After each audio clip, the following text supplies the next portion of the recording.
Inside New Orleans Sports with Eric Asher is underwritten by the Union Capital Corporation, Natel's Air Conditioning and Heating, a proud sponsor of the St. Jude Dream Home, and Mr. Ed's Oyster Bar and Fish House.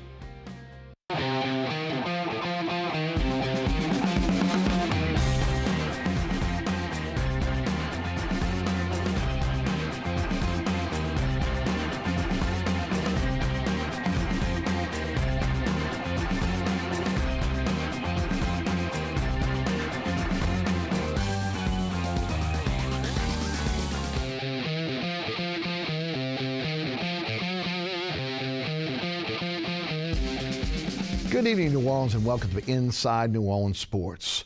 I'm your host, Eric Asher, and over the next hour, we'll talk a lot about the New Orleans Saints. We'll talk a lot about the New Orleans Pelicans. We hope to get to the Bayou Classic and the World Cup. On our panel tonight, it's a sports rap reunion. That's right, the original radio show that I did with these guys back in 2003. Mark Clark of Sports Parade Magazine and Mike Fazende of 990 AM WGSO both join me in the panel. Gentlemen, thanks for coming down. Certainly appreciate you guys being part of the show. Always fun.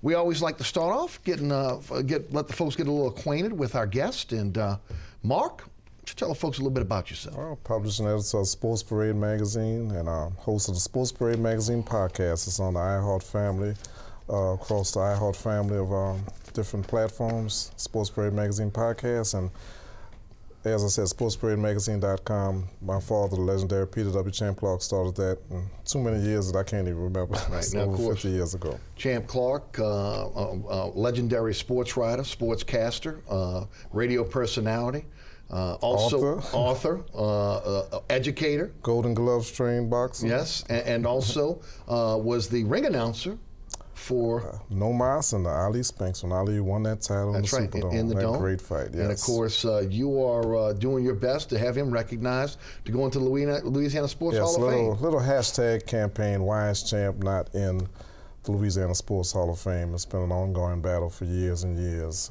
with many different excuses, but respectfully, that's the question. Why is Champ not in the Louisiana Sports Hall of Fame when all of his peers of his era, the great legends of this state and city, are in? Well, considering, again, first African American to have a radio show really in the South, right? First sports director for over 6 stations in New Orleans. He even wrote or edited over 22 newspapers.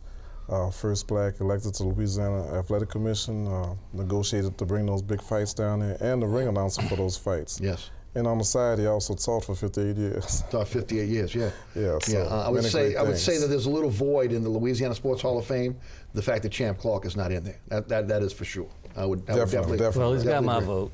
Oh, I know this. I'll tell you what, if I had a vote, he would definitely have it. And we were talking about it before the show. Yeah, it's just an oversight that really needs to be fixed. I mean, there's no reason that he shouldn't, that he's not in the Hall of Fame. Well, there's no good reason for it. Mike, when we were coming up, Grid Week was a great publication. That's when Champ, football was getting ready. Champ was a big part of Grid Week. He was a huge part of it. I read his column every time. I looked for it. And you know, how many times I hear that over and over, people inbox me and say, man, I grew up with my grandfather listening to the radio, listening to the prep games and stuff like that. So it's those memories and things that drive me to honor him, to make sure this injustice is taken care of. Let's hope that he'll be inducted into the next Hall of Fame class. Again, it is a complete oversight on the part of the Louisiana Sports Hall of Fame, and those individuals who have the power to be able to put him in the Hall. Let's hope that Peter Champ Clark is in the next class. Mike Fazende, welcome back to the program. Always tell fun, folks man. a little bit about your blog, and of course, Mike joins me each and every Friday at 11 o'clock for a little bit of sports talk on 990 AM WGSO. Yes, I'm on with you every Friday, 11 to 12, and I do my Fazende football blog, sports blog. It's on different websites. It's on your website. It's on a couple other websites to be named in the near future coming up. And I'm going to start a Facebook page with it. Beautiful. And Twitter account. And we'll be looking forward to that as well. Guys, let's get started. We'll start with the Pelicans tonight. Deal or Dell strikes again. The Pelicans well, I'll tell you what, I got to give credit. Dealing Dell. Yeah, to Nakia Hogan, who was on this program last week, who was on my radio show yesterday. When asked about if the Pelicans were going to be big players in free agency, if they may buy their ways back into the draft tonight, one of the things he talked about was, and it's true, and it came to fruition last night, is he felt that the Pelicans were going to try to get involved in trading to try to bring players here rather than try to go the free agency route. 100% on right on that one. Amir Sheik is the new player for the New Orleans Pelicans. He is a guy that obviously has played at Houston last year. The Pelicans have had their eye on him for a while now. There was a lot of talk last year that Ryan Anderson wasn't being dangled, but at least the Rockets were asking for Ryan Anderson for a Sheik. But yet, this is an opportunity now for Sheik to come here and play. It's a one-year deal, basically, $15 million, about $8.3 million against the cap, which again means that Tom Benson's going to be picking up that money that's going to be off the cap. The Pelicans send a #1 draft pick in 2015 to the Rockets. They get $1.5 million back and the rights to a Sheik. The deal cannot be consummated until July 10th because of salary cap purposes. We'll talk about that. But Mark, you live in Houston. You've got a chance to see a Sheik a lot over the last couple of years. Your thoughts on this deal? Well, I like the deal. It's guaranteed the guy's going to get you a double-double. I mean, he's a defender around the rim. It's going to make Anthony Davis so much better, and I think Anthony Davis' offense will grow exponentially because he won't have to expend all of the energy and the physical nature of trying to make up for other people's defensive liabilities. Now, on the other hand, when you look at a Sheik, he wants to be the man. This is not the first time that he got kind of down on himself and was miserable. He did it with Noah in Chicago. He didn't want to be second fiddle. So it remains to be seen, now that he is the man, that pressure, there's great expectations that are going to come with that. So will he be able to go out there and perform, particularly when he has the prospects of a big contract if he does. But that's going to be a big thing. But if he's able to, it's going to really help Anthony Davis.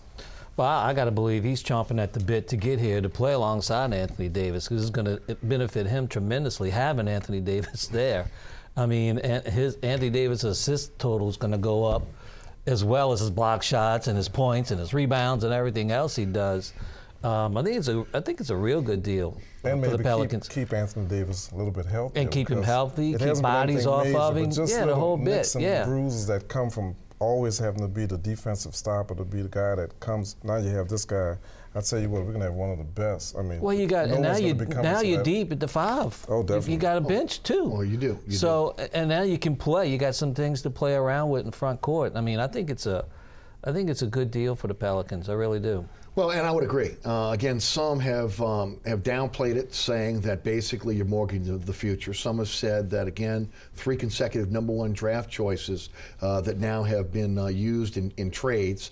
I look at it this way, and I said this on the radio show this morning, and I kind of stand by this.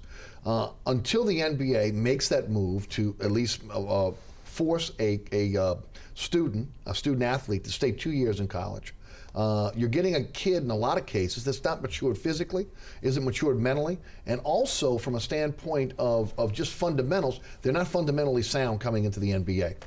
It takes a couple years for these guys to kind of find their sea legs, unless they're in a situation where you got a bona fide superstar like an Anthony Davis, and even there, year 1 to year 2, you saw the dramatic big change. I mean, it was dramatic in terms of his growth, physically and mentally. But again, when you look at this situation, yeah, it's a 1-year deal. You have a chance maybe to sign him long term, but again, it's something we've talked about in the past. They needed someone to protect Anthony Davis, maybe an Aaron Gray type. This guy's no Aaron Gray. This guy, I mean, if you want to compare him to someone, maybe you compare him to Robin Lopez a bit. He's a rim protector. He's athletic. He's agile. He's a better passer than Robin Lopez was here. Yes, and he also he goes out and hustles, and you don't see that from a lot of big men. He will run the floor. He will sacrifice his body. He will do those type of things that you don't see a lot of even regular players, let alone the big men, do. I think he's a step above Lopez. He's a playmaker. He can create a little bit better, and he's definitely a weapon around the goal on the offensive side. I say it again, just because he's got Anthony Davis right there. Exactly. That's going to enhance his productivity so much that he's going to say, when his deal's up, it's a 1-year deal, where do I sign? I'm going to stay here as long as Anthony Davis. I will say this. A lot of people try to say that maybe Dwight Howard didn't have as good of a year as they projected, that maybe it could have been better, but Dwight Howard was physically worn down, much like LeBron James. You could see he was doing too much on that team, because that team had no defense. But when Asik got back in there in the playoffs, I guarantee you, when you saw that great series against Portland, that was because of Asik. And Dwight Howard was glad that he had him. And maybe, just maybe, the Rockets made a mistake looking to get the big three or something together. Maybe they could have had another Twin Towers in Houston, and it might have worked out better. He's a really good player. Well, he is a good player, and that was what this deal was about. It was about clearing cap room so they'd have at least a chance, the Rockets, to be able to go after a LeBron James or a Carmelo Anthony to try to be able to, again, get their own big three there. The Rockets now will get the 2015 first-round pick from the Pelicans.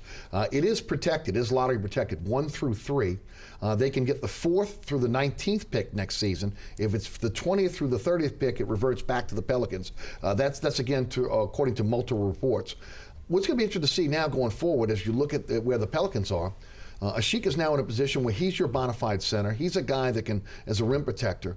But what I like is now one of the best off-the-ball shot blockers in the game gets even better in Anthony Davis. Yeah. No longer will you see I guess hot knife through butter type offense that we've seen from opposing teams just going up the gut on the Pelicans. Now you got a guy that honestly is a true shot blocker. Yeah. And let me tell you something, when he goes to block that shot, you're always going to have Anthony Davis kind of looming in the background. Right. So I think it's a really good move. Great move, and like I said, what I'm really excited too about it, keeping Anthony Davis healthy. See what this kid can do with a full season, and then his offensive skills. I'm telling you, it's really going to jump this year with the addition of Asik, because he's not going to have to concentrate and worry as much on things of that nature. Right. As you mentioned, Mark, he is a double-double guy. Some are downplaying what happened last year. He was injured. He was unhappy being second fiddle to Dwight Howard. But when he has had the opportunity to play a full season and he gets starters minutes, he's a double-double guy. He's a double-double guaranteed. And like I said, the only negative I would say is the chemistry going to fit in? How is he going to react now that he is exactly the man? He's gotten everything he wants. This is what he wants to be. He wants to be the man, the center. He's not the best player on the team, but he is, without question, the top center. Mike? He's a Monty type of player too. I mean, defense. He can run the offense that he likes, the San Antonio style offense that he likes to run. And we talk about how much it's going to help. Anthony Davis. It's going to help the Drew Holidays, the perimeter guys, Ryan Anderson when he gets back. Loose, and he's going to be motivated. That contract. Yeah, exactly. He wants that big contract. I mean, the more we talk about it, the more excited I get. It's like when they traded for Drew Holiday last season, and then Anthony Morrow comes on board. It's a shame he opted out. Right. He may rethink that. Who knows? But now that they brought in Asik.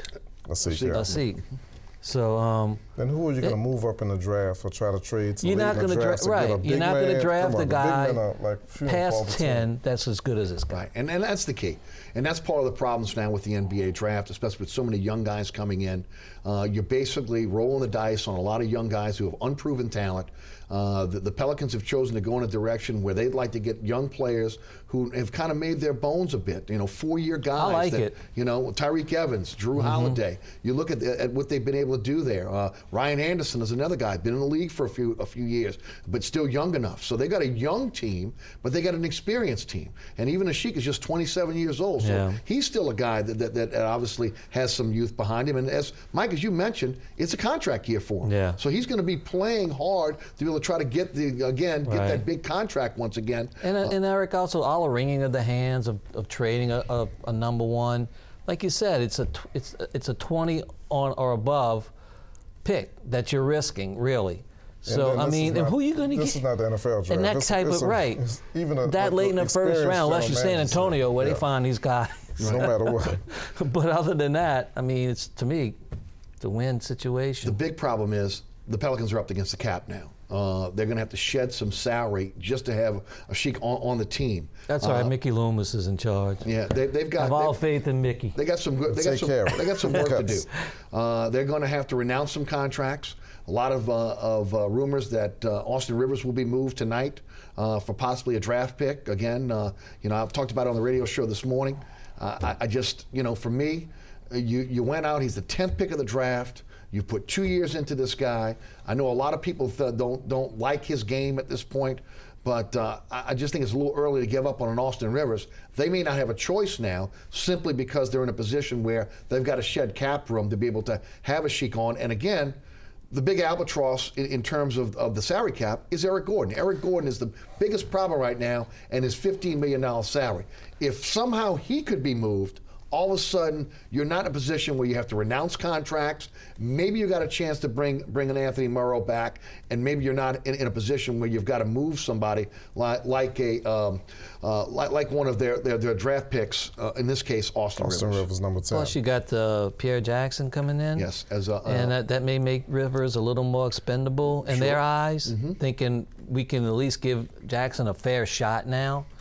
Because it was kind of a logjam with him coming aboard at that position. Right. So now you got him coming in, who was lighting it up in the D League, of course, but all you hear about him is great things. So, that could be your 2 picks this season. And the thing about the D League, soon, you talked about raising that age requirement from 19 to 20, where the commissioner has made that his number 1 priority, and yes. I think we'll see that soon.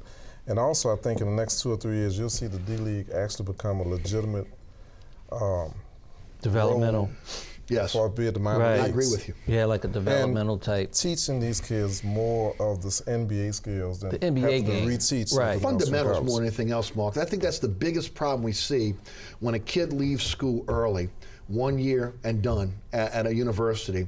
They don't get the fundamentals of the game, and I think that's the biggest problem, and that's why I agree with you.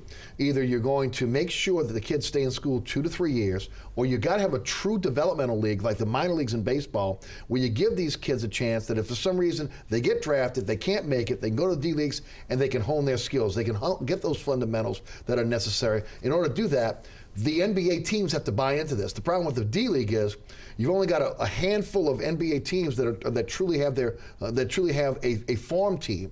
Most of the time, the NBA teams are sharing a team in the D League. So that's something that has to be worked out as they go to more of a situation where they're trying to raise the age limit. You also got to give these guys a chance to be able to develop their skills if they're not going to go to college. And I really think that's going to happen because, just a decade ago, each one of the D League teams was worth about $500,000. Well, now they're about $5 million apiece. Yeah. And they've grown in terms of the number. And I think once the commissioner raises that age, like tonight you're going to see P.J. Harrison, who's a shooting guard that was from North Carolina. He had some troubles that were minor misdemeanors that were dismissed, but he was forced to go that route. And now he should become the first D-League player to go in the first round today. So that'll be a little bit of tidbit of information history. Interesting to follow that. And I really think that the commissioner, once that age is raised, he wants to make the D-League a true minor league system. And for some of these kids, it's going to be the best opportunity. Yes. I think you'll see a better NBA product going forward. And all it takes is for one of those guys to make it. That's it. And then everybody else will start lining that. And guys, I think the NBA product has suffered because of one and dones. And again, coaches have lost their jobs. It's hurt college and the NBA. It's hurt them both because you don't have a situation where ultimately guys are able to learn the idiosyncrasies of the game, the fundamentals of the game, and that's why you get what you get in the NBA. The mid-range jump shot is a lost art in the NBA now. It's all about one-on-one, taking guys to the hole. That's why the San Antonio Spurs was so refreshing. Yeah. Look at their roster, though. The majority of their roster are European players, guys that have great fundamentals, guys that pass the ball, guys that understand the team game. You don't get that in a lot of cases by guys that are one and done coming out of college. Absolutely, and I understand what you're saying about it's not Austin Rivers' fault. It's not anybody's fault given where they're picked. And I don't think it's a personal attack on them where they're picked, but it is a quote-unquote, hypothetical bust in terms of the mistake wasn't the kid's fault, but it is the fault of who picked them. Because if you picked well, you have high expectations at number 10. Oh, sure. And like you said, they're so young, and then you have to unteach a lot of different things. Like, one of the big things about Joel Embiid that they're saying that this kid 3 years ago knew nothing about the NBA and nothing about basketball. So all of his skills, despite the injuries, are raw. They don't have to unteach anything. So when you're talking about the development of the players, so much pressure is made to win and not develop 3, 4, 5 years. So a lot of times, unfortunately, they don't have time to figure out if he's going to make it. Because some of these kids, even another 2 years, maybe he won't develop. If it takes that long to develop them, now they're into the next contract. Right. You may lose That's them. the Then all of problem. a sudden, when they finally hit, all of a sudden, I'm about to move That's the big problem. Again, and that's what you're looking at right now with the Pelicans. You've had a couple years now with Austin Rivers getting more playing time on this team than he would have probably got on any other team. and now you're in a situation where maybe he might start to pay dividends in year 3 and year 4 for you, and you may be in a position now where you have to move him tonight during the draft simply to be able to shed cap. Right. I don't know. I don't see it with Austin Rivers. I think he's maxed out.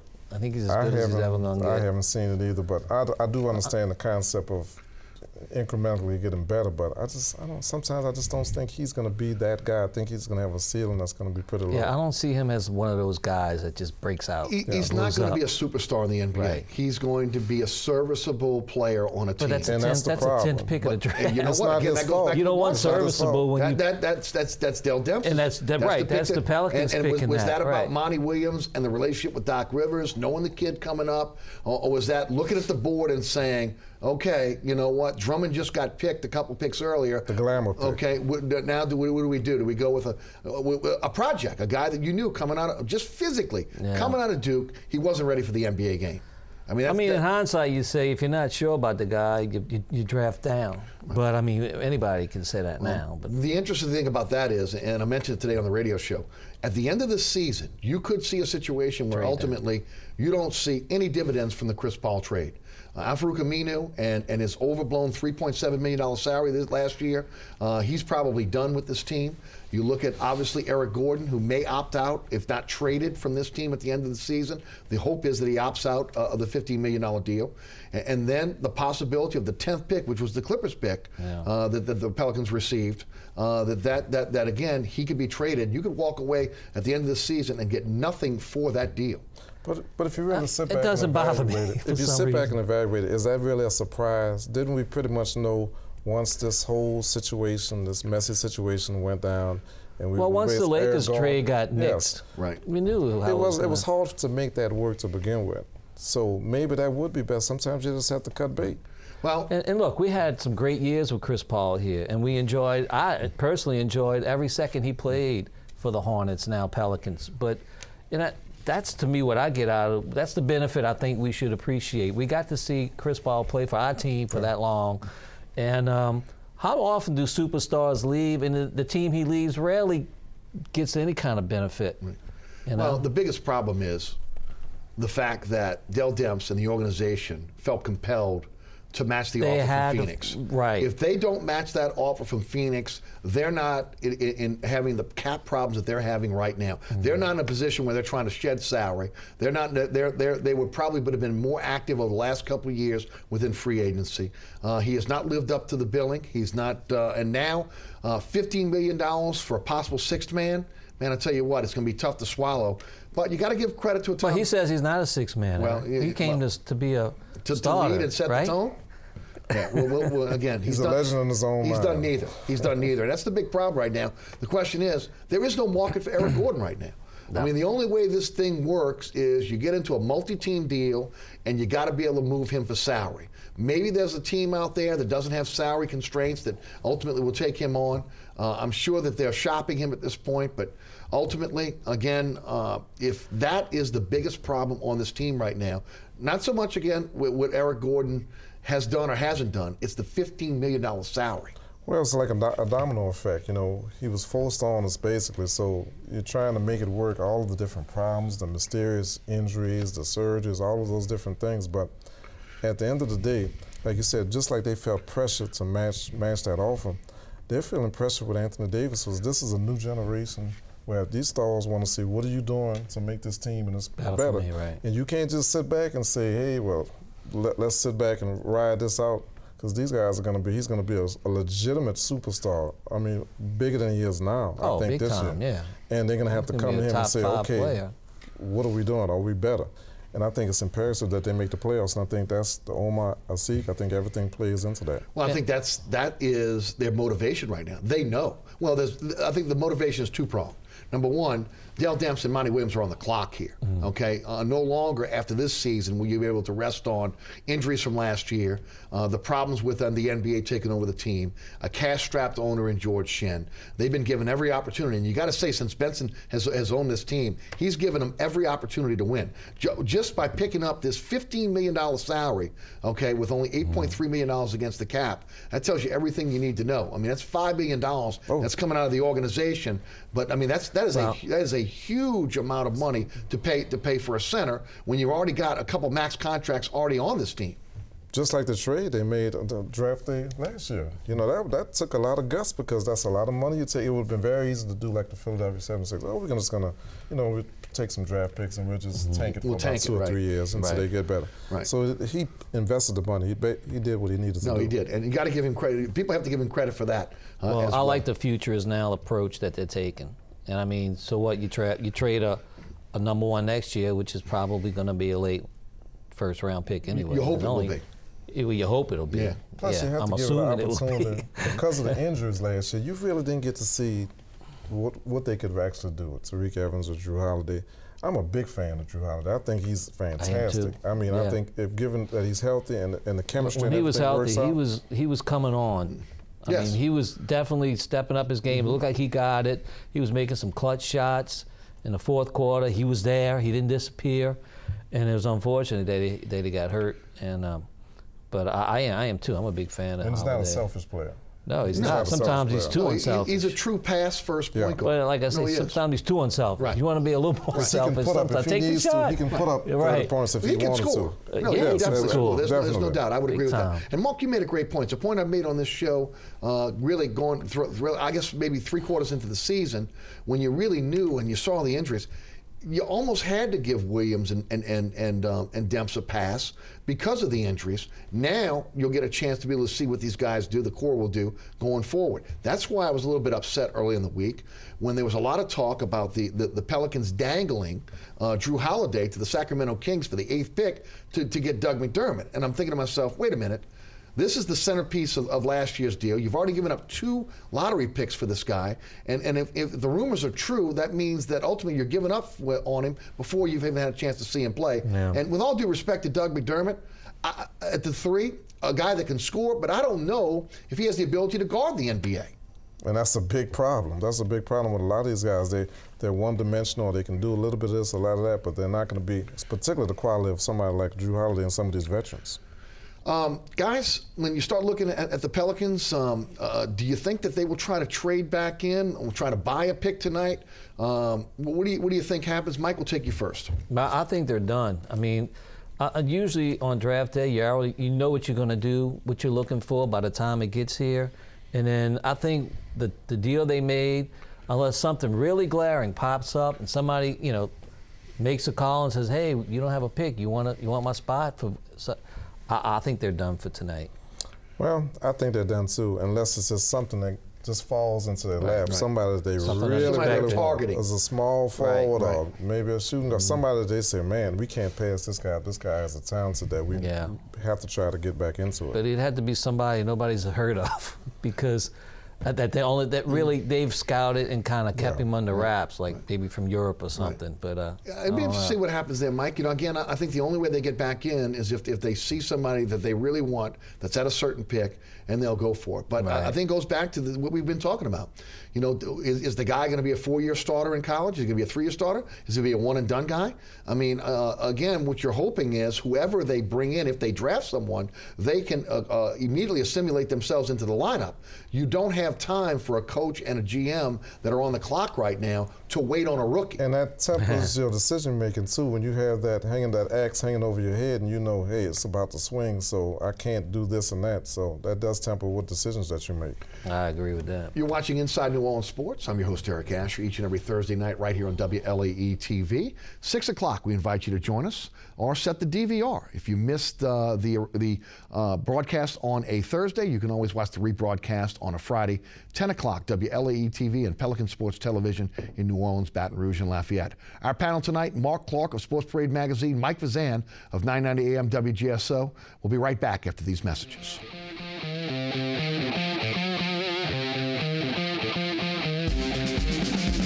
Inside New Orleans Sports with Eric Asher is underwritten by the Union Capital Corporation, Natel's Air Conditioning and Heating, a proud sponsor of the St. Jude Dream Home, and Mr. Ed's Oyster Bar and Fish House.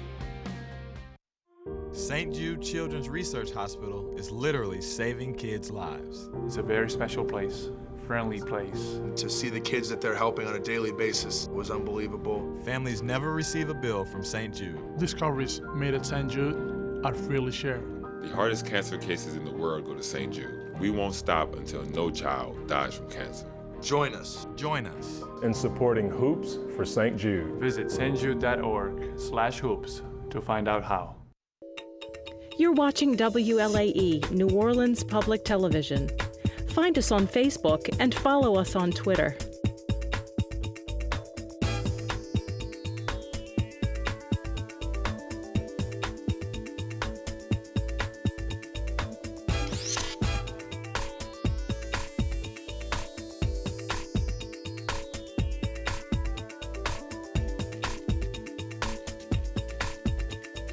Welcome back to Inside New Orleans Sports. Eric Asher with you, along with Mark Clark of Sports Parade Magazine and Mike Fazende of 990 AM WGSO. We invite your phone calls, 504-866-3200. We'll continue to talk a little bit about the Pelicans, and then we'll morph into the Saints. We hope to get to the Bayou Classic and also the World Cup before our hour is up.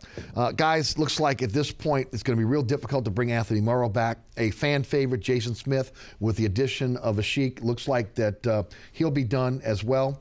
Probably Al-Farouq Amino done. Greg Stiesman, we already knew that they we're going to have him back on the team. Probably that qualifying offer that's out there for Brian Roberts now, he's probably done, especially when you get a cheaper version of him in terms of Pierre Jackson. And all that talk about Greg Monroe and the sign and trade, that's out the window now with getting a bona fide center. There was a lot of talk today that the Los Angeles Clippers had inquired about trading for Ryan Anderson.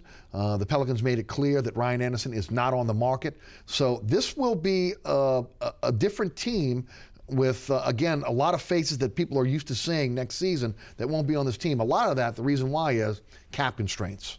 Cap constraints, and it's going to hit them, but they have to do what they have to do. And then also, they're going to have to really be praying that they stay healthy. They can't afford to start off slow or have some nagging injuries. It's going to be an all-out push. And the chemistry and the depth is really going to be a challenge. Yeah. All that you said, looking at it as it stands today, you're pretty solid through your first 7, even including Gordon. Yeah. Eric Gordon coming off as a sixth man. If he comes off and decides he wants to play, because he's a good player when he wants to play. Mm-hmm. But that's the key thing. I think you're pretty solid through 7 and 8, and now you just got to work on building that bench, Right. Biggest void right now is the 3. Darius Miller is really the only 3 on the team right now. He's a guy that's a bench player. They're going to have to figure out what they're going to do in the 3. That's why, again, I believe there'll be some more moves that are going to be made down the line here, especially as free agency starts. Pelicans may be players in a sign and trade, or maybe, as I mentioned, the 3rd or 4th team in a 4-team deal. That's probably where they'll be. And again, the ability to be able to bring someone. They only have the $2.7 million exception if things stand as they are today. Now remember, July 10th is the first day that Ashik will be with this team because of the salary cap constraints. They have to wait, I believe, until the end of tonight's draft to be able to award the number 1 pick for next year to the Rockets, because you cannot trade. Yeah, after that pick is executed. You can't trade, what is it? You can't two trade number ones on consecutive years. Consecutive years. So let's shift gears. Let's talk a little bit about the Saints, and let's start talking about Jimmy Graham. The grievance hearing was last week. We've all talked about it on and off the air on what our thoughts on Jimmy Graham is. Just pure numbers. He's the most prolific tight end in the game today. You got to say that again, a lot of his success though is attributed to the Saints system. It's already been documented how he's played against safeties, linebackers, and defensive ends. He's dominated those in the passing game, but he struggles against cornerbacks. In a lot of cases, Drew Brees is not interested in even targeting him when a cornerback is on him. Now, I will say this. With the addition of Brandon Cooks, with maybe the receiving core getting a little bit faster and a little bit younger, it'll be a lot tougher for them to take a cornerback and put it on Jimmy Graham. So that will help him. When you look at him just from a pure tight end standpoint, he's not a strong blocker at the point of attack, and again, which makes him ineffective within the running game. But let's face it, guys, the tight end position has changed. He is a byproduct of the tight end position that is changing the NFL, especially on this team. The tight end in this system is going to be a guy that's going to catch the football. He's going to be a hybrid type. In my opinion, he should be the highest paid tight end in the game. He's not a wide receiver. He's not worth Calvin Johnson money. He's not worth Larry Fitzgerald money. Gronkowski made 54 million on his last deal, and Sean Fazende really broke it down on his blog on Fox 8, and I kind of agree with him. The numbers right now, as I see it, 5 years, somewhere between $55 and $60 million, $25 to $30 million guaranteed with a $20 to $25 million signing bonus. That to me looks like it's the parameters of the deal. I got to be honest with you. I'm shocked that it went to the arbitrator. I'm shocked the arbitrator has not come back with his decision yet. And I'm really kind of shocked that even after that this has gone to the arbitrator, that there hasn't been a deal done. Mark, your thoughts on Jimmy Graham, tight end, wide receiver, what do you think? Well, according to his Facebook profile, he's a tight end. That's Twitter, the way he looks. Twitter. Hey, social media gets you every time. But on a serious note, he's a tight end. I think he wants to be the first tight end played like a wide receiver. I think he has that explosive big play ability and everything that's documented. But let's face it, they're just not going to do that. And, you know, the tight end has morphed over the years to what we see today with the Gronkowskis and the Jimmy Grahams. And they take a lot of abuse, too. Tight ends are like the new running backs. If you think about it, they're taking a tremendous amount of punishment. Do you really want to pay that extra $10 or $15 million guarantee for a wide receiver, for a guy like that? So, like you said, this decision should have come down. It's not brain surgery. He's a tight end. No matter where they line him up at, he's a tight end. That Sean Fazande's pretty smart, huh? Sean, I'll tell you He's what, always Sean, been better at numbers than me. He broke it down. Better He really math did, than me. and he was right on target. You know, I stretched the numbers a little bit on what he had on his blog, but he's right. He's right in the territory where he needs to be. I mean, look, we talked about this ad nauseum. Is he a wide receiver, tight end? I've always staunchly said he's a tight end. He makes his living as a tight end. That's why he's so effective, because he's a tight end. And he creates mismatch problems because in the traditional sense, on defense, a tight end's guarded by a guy who can't keep up with Jimmy Graham.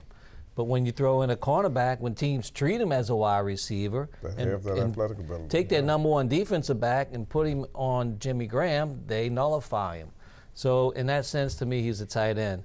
But I do think he's the best tight end in the NFL. And I've been a big fan of his since he's arrived with the Saints. I love his athletic ability, his ability to make a play, go up and get the ball in a crowd. His toughness. He's tough, and he's Drew Brees' he's true and true. security blanket. It's Drew Brees' teddy bear. He loves to have Jimmy Graham out there knowing that he's got a great shot at a big play on every down. So I think he should be at a top-paid tight end in the NFL. And all this stuff, this is something I think the NFLPA pushed for future contracts. Yes. And if it's ruled, I said this on the show last week, Eric, with you, if it's ruled as he's a wide receiver, it's going to change the way teams approach this from now on in the draft, how they play you, Mr. Tight End. Now we got to worry about how we're going to line you up, the formation. And Coach Rick Gale, who's with the Tailgaters on Saturdays, he's a guest. Right. I love listening to him. I can listen to him all day, every day. He made a great point. There's nothing in the rule book that says where a tight end's supposed to line up. Is it a yard from the tackle? Is it 5 yards? Is it 10 yards? So there's a whole lot of minutia going on, but it doesn't have to be. He's a tight end. You mentioned Shannon Sharp's comments and off the air when we were talking, and Shannon Sharp basically he came out and said recently that Graham is a tight end. If anybody should know it, it's Shannon Sharp. It's Shannon Sharp, who, if anybody had a beef, to have the same argument, call me a wide receiver, it was Shannon Sharp, because he's the same, same prototype as Graham. The guy with speed, with athletic ability to make a play, and a weapon. Agreed. 504-866-3200 is the phone number. Let's head to the phone lines. Darryl is in New Orleans. Darryl, welcome. You're on Inside New Orleans Sports. How you doing? Hey, Darryl. Doing great, Darryl. How you doing? Doing great. How are you, Darryl? Welcome to the show. I really think Jimmy Graham is overrated as a tight end. He needs to stay in his place as a tight end because he's not a wide receiver. He should be a tight end. Yeah, I agree. I don't agree that he's overrated, but I agree he's a tight end. But Darryl makes a point in the sense that he does come off the field a lot in obvious running situations when they need a power lineup. You've made that point numerous times. So I wouldn't call him overrated because he's their best playmaker right now. We're going to see what Brandon Cooks can do and what Kenny Stills can do, but I definitely agree he's a tight end. Right. Darryl, thank you for the phone call. Mark, what would you add? He just doesn't like the grinding job of the tight end, the traditional tight end. He doesn't want to get down there and do those type of things. He wants to be, but when you got a Ferrari, you might want to use him. You don't want to get him, use him as a plow horse. And I'll say this also, Mark. I mean, I mentioned it just a couple minutes ago. I think one of the reasons why you saw the Saints look in the draft to try to get another playmaker, especially at the wide receiver position, like a Brandon Cooks is, they saw Jimmy Graham being matched up against the number one cornerback on the opposing team. That was starting to be a trend. And now, if you're lining up a Kenny Stills, if you're lining up a Brandon Cooks, if you have a Marcus Colston, and then we'll say whoever that fourth guy is going to be out there, is it a Nick Toon, is it a Joe Morgan, all of a sudden you can't line your number one corner up against Jimmy Graham. You got to respect the speed that's going to be on the field, and then all of a sudden now he's going against that linebacker, he's going against that safety, he's going against that high defensive end. And that's why they jumped on Brandon Cooks. They moved up to draft him. And in Jimmy Graham's defense, I guess he does see, hey, they got a Keeb on me when I'm playing. They're putting the best corners on me. So, hey, I'm a wide receiver. They're putting the quarterbacks on me. I'm the best talent on this receiving core as a group. But he wasn't affected. But he needs to also stay in the same line. They stopped me. Don't put these guys on me anymore. They shut me out. In the New England game, he's pulled, I hurt my leg. I dominate these guys. I'm supposed to be doing that. Yeah, I agree. But Guys, what do you think about Brandon Cooks? Again, all we heard last week, and I've said it, at the risk of just being redundant, it's very difficult to be able to judge a player when they're in helmets, shorts, and T-shirts. But one thing you can judge is somebody's athleticism. As I talked to those that were at camp and had a chance to see Brandon Cooks up close and personal, one thing that just really stuck out to him is speed. I said it on draft night, Mike, when we were watching Brandon Cooks get drafted by the Saints, that I thought he was going to be a Sproles clone. They were going to use him like Sproles, move him all over the field, try to get mismatches, maybe have him coming out the backfield at times, even though he's a wide receiver. Mike, what are your thoughts about Brandon Cooks, what he brings to the table? And obviously we've already established he's going to be good for Jimmy Graham. And he's going to be great for Drew Brees as well, and Sean Payton, because he's going to be a weapon, and they're going to figure out ways to create matchup difficulties on the defense and move him in motion, put him in the backfield maybe, slot, wide, whatever. And his ability, his speed, and his ability to make a play, to catch the ball, is gonna open it up for everybody else. And I don't know about the Sproles, everything except maybe running between the tackles, which Sproles could do. Oh, yes, he could. But I'm excited to see him on the field. I haven't seen him at practice, but I watched him in college, and I remember thinking when I was watching him play, boy, I'd love to see him with the Saints. Particularly on a team with Sean Payton as coach, because he's such like this mad scientist and designer. So he's going to be drawing up these things that they'll be talking about, everybody will be duplicating and saying, wow, they can really use him like a Sproles, like you said, besides running in between the tackles. So you take that type of talent and that type of explosiveness with Sean Payton, and then Drew Brees, who is able to always get everyone involved. It could be scary. But the one drawback they had with Sproles was the fact when he came on the field, by the time he's the third season with the Saints, defenses had a book of what the Saints wanted to do when Sproles was on the field. It's not going to be like that with Cooks because he's going to be on the field just about every down. And you can move him around. Right. And not only Cooks, he's very bright and he's extremely mature for somebody his age. Guys, outside of Brandon Cooks, and Mark, I'll take you first, what other rookies do you think may make an impact? A lot of people talking about Stanley Jean-Baptiste. Some are talking about Sinceri. Who do you think will make an impact this year? I think Baptiste has a good chance to really make an impact. I think one thing that's going to be written when you talk about this draft and everything that's going on, I think the Saints have done such a good job since Sean Payton came back from the suspension of building this defense up to being maybe outside of maybe the NFC West, very dominant. So you're going to have an improved offense, a defense that's really on the rise.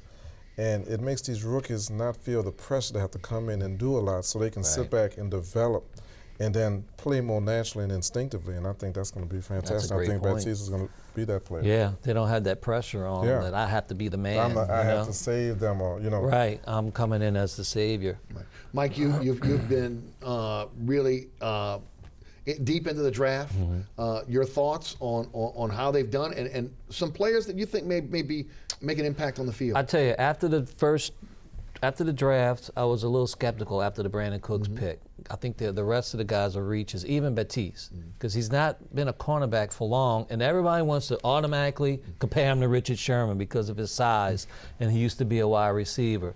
But the mini camps, the OTAs, the more I hear from a lot of people who I really, really trust and have a lot of respect for, Sinceri's going to be more than a special teams guy. And then I'll bring up Sean again. He made a great point. He had 18 interceptions. 10 interceptions in 18 games. I mean, that's productivity, and that's something the Saints have sorely lacked on the defense. Even last year when they were really good, they didn't create turnovers. That's and you give the Saints offense someone naturally instinctive. Right. And he played in a defense predicated on pressuring the quarterback in college, which is what they do here with the Saints. So, and he's able to have that good instinct, that ability to make a play on a ball. If he's fully recovered from his knee injury, then I think he's somebody that can contribute on defense much more than just special teams. You guys mentioned the defense, and ultimately when you look at it, just look at last year's core, and now what you're adding, and we're going to say that Jairus Byrd is going to be healthy. He's going to be healthy. Okay, we're going to say he's going to be healthy. Well, hopefully he will be. But you're adding Victor Butler, you're adding Champ Bailey, and you're adding Jairus Byrd already to a pretty darn good defense. Exactly. So, as good as it was last year, if you want to look at some of the weaknesses, at times pass rush was a weakness, but yet more than anything else, the ability to create turnovers.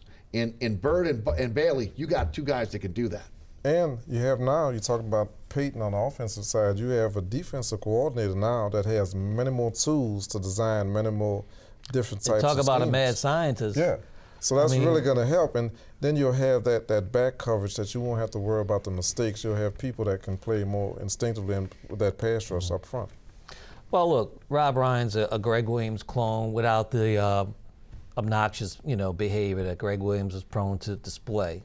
The false bravado and all that stuff. He has his own personality, which is great. New Orleans is attached to. Just embraced it. He's a perfect fit for New Orleans, but. His mind, his ability to make adjustments during the game. Great point. His ability to evaluate talent and put players in a position that they can succeed, which is what players love. And coming off of that one season with Steve Spagnuolo, where he was low, no, you do it my way, and that's it, as opposed to Rob Ryan, where players are saying, look, he'll take my input. And so why can't we? There's a buy-in. And it's a lot of those similarities between that defense and when Greg Williams was here, except there's, I think, more talent. And you said it, make changes on the fly. Because how many times have we seen great coaches, but then all of a sudden you see the game and you say, what are you doing? You haven't done anything. Oh, no, he comes from his dad. That cost you the ball game. Right, that tree where Greg Williams was good at Greg Williams was a good defensive coordinator. And he had a lot of smoke and mirrors going. Right. He had to, though. But, exactly. But he could make adjustments as well. And this is a much more talented defense, Mike, than they had in 09. Ryan is that type of coach, but he's got more talent. Yes. With this squad. Back to the phone lines we go. Michael is in New Orleans East. Michael, welcome. You're on Inside New Orleans Sports. How you doing? Hey, Michael. Hey, Mike. How y'all guys doing? I'm just trying to find out why we didn't draft for a quarterback, because Drew Brees is getting kind of old up that age, and we need another quarterback. Michael, thanks for the phone call. Guys, they say there's a legitimate battle in camp coming up between Ryan Griffin and Luke McCown. Mike, do you buy into that? Is Ryan Griffin, does he have the pedigree to be an NFL player? A starter, I'm talking about. No, I don't think he'd be a starter. I think he's a good backup. I don't think he's Brees' heir apparent. I think that guy's a freshman in college right now. Maybe Brandon Harris, huh? But that's the LSU and me coming out. But I just think the rumors of Brees' demise have been greatly exaggerated. He's got 3-4 good years left, and I don't think you start developing a quarterback to replace him unless he's injured, and that's something you can't predict for at least another season.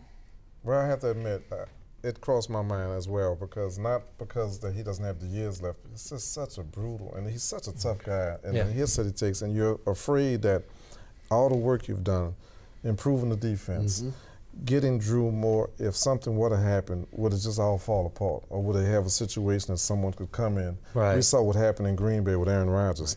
it's just completely There's nothing a behind lost him. season, Right. a lost It was a season lost because season. of that. But so look, you you always think want Griffin- someone that can step in at least and be a manager of the game. You definitely don't want him to be like Drew Brees. Does that mean that Luke McCown is probably the backup because he's got NFL experience in case something happens? I think definitely. I think they may keep 3. I think they like Griffin. Right. I think and they like can't put too. him on the practice No. squad because teams were coming after him Right. last They season. were. They were. I could be totally wrong. He could shot. He could. I've been wrong before, but he could come in and maybe be a starter in NFL. But I don't think he's going to be Brees' apparent. Biggest concern going into training camp, is it the offensive line? Is it the fact that wide receivers couldn't get off the jam last year and get separation? Mark, I'll go with you first. What is your biggest concern as you look at this team going into training camp? Running game. I know what Kerry Robinson can do. Can Mark Ingram expand upon the promise that he showed that he hadn't shown prior to his career? And I think that's a big concern for me because we've seen that they have to be balanced and it has to be a legitimate threat week in, week out. And we can't just have like a 2-week span and then back to a cloud of yards and dust. And then everything Drew has to bail him out. So that's my biggest concern. Mike? Jarvis Bird's back. Really? That period the end? Well, that and John Jenkins' pectoral tendon. Right. I mean, those are two. John Jenkins is solid as it gets. Because it happened so late, Mike, and the surgeries happened so late? Those are the injuries that usually a guy tears a pec, he's out for the season. Yeah. And Jarvis Bird's surgery, it's a back surgery. I'm nervous about that. Because you never know. You never know What's going to pop up after that. We or were if it's gonna talking be about something. it, and it's like, you got a back surgery, you playing safety. Do you in your mind had that slight hesitation to come up and lay the wood on somebody because that's on your mind? I don't know that he would do that, and I'm not saying he Particularly after would. you've been paid. But is this something that you have to consider? Yeah. For me, it's twofold. What I mentioned, the offensive line. Again, the ability to protect Drew Brees. We'll see what happens with the Jonathan Goodwin, Tim Melito situation, and then you're getting younger at the wide receiver position. But are these guys physical enough to be able to get off the line of scrimmage? The opposing defenses got a book on this team. Get up, jam them, disrupt the offense. All of a sudden, Brees doesn't have enough time to throw the football because he can't go through his progressions. Right. It's going to be twofold. The offensive line is going to have to obviously protect, but these wide receivers are going to have to prove they can get off the jam. But that's what goes back to the running game. If you don't have that running game, if you have a good running game, that opens up a lot of things for those wide receivers. They can't come up on those wide receivers like I'm that. not as worried about the running game. I thought they came on a little bit, and they've had a real good game against the Eagles, and not bad against Seattle. They ran pretty good against them. Just couldn't make that one first down they needed, and then Ingram fumbles. But the offensive line, Eric, that's a legit concern. The interior, I wish they would have addressed it higher in the draft, but they didn't. But the wide receiver position, they had a couple guys just getting old last season. Lance Moore couldn't separate last season like he used to be able to. Sure. And Meacham, even though I hear he's still fast, he was brought in just to really block. He's kind of a one-trick pony anyway. Right. He's a good blocker. Even when he was in his heyday. Defense stretcher, yeah. Right. So, but with the new guys coming in, if they catch on, I'm not going to be worried about the wide Well, it's going to look immediately. They got to prove, and that's one of the things they're doing right now in the weight room. They got to prove they're going to be physical enough to get off the line of scrimmage. Yeah. Something that really hurt this team last year that we never really talked about up until last year. You never had to worry about the Saints getting off the line of scrimmage. They pretty much had their way. They didn't do it last year. I want to shift gears for just a few minutes that we have left. The Bayou Classic. The Louisiana the Superdome Commission recently had a meeting in which they talked about the possibility of maybe leaving Grambling out of the Bayou Classic. Now, again, they have backed off on that significantly since there's been an outcry from people that live here in the city, like me, from alumni of Southern and Grambling. Who are you going to replace? They were talking about moving the date. Mark, I'll take you first. You got a long storied history with this game. Your dad obviously going back to doing this game's inception. I was the PR director for the SWAC, so that's something near and dear to my heart. This is the granddad of all of the historical black classics. Imitations is in serious form of flattery, and they have classics now all over the country with HBCUs. But just the concept of you throwing up a trial balloon and saying, when Eric told me about that, I was on Twitter, I was going after him. And it's because Grambling is down. But just because somebody's down, you don't get rid of them. If that was the case, the Chicago Cubs wouldn't be around. Exactly. The Detroit Lions wouldn't be around. We can go on. New Orleans Saints. You have to give them an opportunity. Yeah. And there's been a lot of mismanagement. It's not all on that trial balloon being sent out, but I think there's been a lot of mismanagement of the monies that are collected from the Bayou Classic. Actually, the schools themselves and athletic programs get very little, which is kind of sad when you're thinking about it. It's about $180,000 per school. And that's going to the university, not even to those athletic programs. And then you have individuals that are basically on these committees, this Bayou Classic committee, that are traveling around in luxury and staying at first-class hotels and enjoying all the fruits of this revenue that's being brought in. And I think that's sad, but for someone to take advantage of that, but I tell you about the power of social media. Once it started to spread like wildfire, that they were doing this, all of a sudden the next day, well, I was misquoted. Then the third day, oh, we would never think about taking away Grambling, but it's supposed to be the rivalry between two state schools. Exactly. Right. So, and let's face it, a lucrative TV contract as well. Yes. That's the thing. HBO did a great documentary expose about these bowl games, about the people who really benefit, of these people that put together, the money they make that's involved. And I guess you saying that, it's kind of like that with the Bayou Classic. But listen, that's what made the Bayou Classic what it is. Grambling versus Southern. The two black Louisiana colleges going at each other. And I'm old enough to remember when Southern, people were like, why is Southern even in this? Because they couldn't compete with Grambling. Yeah, so the pendulum swings. And I mean, it's going to be a time when they're going to be equal again. To me, it's so much more than just a football game. It's a family culture. reunion. It's the battle of the bands. It's everything that encompasses the parties, that. the pageantry. Country But it's like watches, when it first was started, it's a family reunion because you have so many Grambling and Southern alum, wife against husband, cousins, bringing everybody down there. Yes, it's down. A lot of it has to do with the fact that it's being mismanaged. They basically rested on their laws and didn't do what they needed to do. And these other schools around the country all have classics throughout the year that are bigger than the Bayou Classic. But they took the Bayou Classic blueprint. Now it's time for them to build it back up and also to invest more of this money into these schools. It's funny how short of a memory some people have. It wasn't just a few short years ago that there was a threat that the Bayou Classic would move to Houston. Oh, yeah, and they were moving mountains to make sure that the Classic stayed in the dome.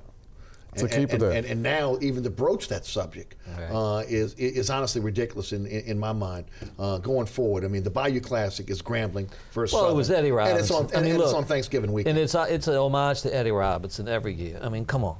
Maybe the greatest coach Two ever. legendary schools when you talk about all of the NFL prospects, all the NFL the guys Hall Eddie of Famers Robinson. that have been produced from those two schools. We don't have enough time to talk about the players he produced. Well, we don't have enough time at all because we are done for tonight. Mike Fazende of 990 AM WGSO and Mark Clark of Sports Parade Magazine, thanks for being part of our panel tonight. Thank you. Enjoyed it. Thanks so much for tuning in. Remember, there's a rebroadcast of this show each and every Friday night right here on WLAE TV and on Pelican Sports Television in New Orleans, Baton Rouge, and Lafayette. You can always catch me on the radio weekdays, 990 AM WGSO, 11 a.m. until 1 p.m., and also on the web at ericasher.com, where you can download the podcast or listen live. Also, remember, if you missed any of the previous episodes of Inside New Orleans Sports, you can check those out at ericasher.com as well. Special thanks again to Mark Clark and Mike Fazende, and also to the WLAE production staff, including Ron Yeager, Jim Dotson, Donovan Joseph, Kenny Juneau, my producer, director, William Hill. For Mike Fazende, for Mark Clark, I'm Eric Asher. Thanks so much for tuning in to Inside New Orleans Sports. We'll see you right back here next week, Thursday night, 6 o'clock, for Inside New Orleans Sports. Good evening.